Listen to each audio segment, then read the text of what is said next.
ang atong itabang ni Father Arnel sa iyang pagtukod ug sugod siyang simbahan dito sa kolonya katong it's haligi para ni Mama Mary HPMM 100 pesos. Kung atong totalo ni 700 pesos ang simana o gusto jud ka kada simana ka mo palit. Gamay ra kay na kamong tibok pamilya magtinabangay mo unsa may buhaton. Aron gyud mapakita ninyo nga sundon na ning balaod ni Father sa pag-donate kaning slat-slat unsa may buhaton. Sayo na kayo karon Lenten season ting fasting and abstinence ting sakripisyo.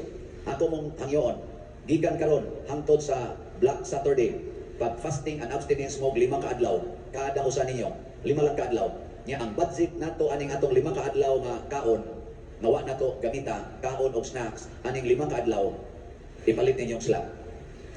Okay mo nang balaura pila pa man ka adlaw gikan karon hangtod Easter pila ka adlaw oy no sa mang Easter Sunday April 20 ana. So, gikan karon hangtod April 19. Pila na kadlaw? 6 man ta karon, na 13.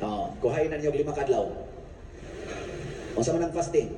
Mukaon ra ka kausa, nya ang katong duha nimo kakaunan, panalitan tulo ka kakaon kada adlaw, mukaon ra ka kausa, katong duha nimo ka meals, imo na tong iforgo nya white snacks.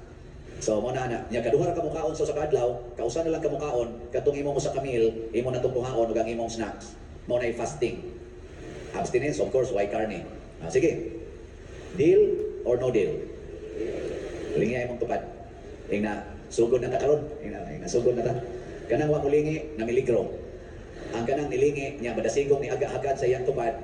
Hasta sa mga online parishioners, o musugod sa mo karon, ala, palit na. 700 pesos lagi na worth. Niya, kung gusto mong challenge, itotal na to tong mga tulungan ni ka-challenge na to. SBF na, 8,000 per challenge. HDP 1,200 per challenge, ang HPMM 2,000 per challenge, mo total na nag 11,200. Kana, ariba mo 700 o ariba mo 11,200. Mga igsoon, daghang mga balaod na atong gipatungan sama ng pagbayad o buhis, sama ng pagtuman aning pagdili, pagligay aning mga drugas, pagligay aning mga illegal gambling, kaning mga immoralities, sama ng pagsigig pamakap, graft and corruption, mga balaod ni na kunatong sundon uban sa gugma, hustisya o kaluwasan, muhatag og nindot kayong epekto sa atong katilingban. Ato ning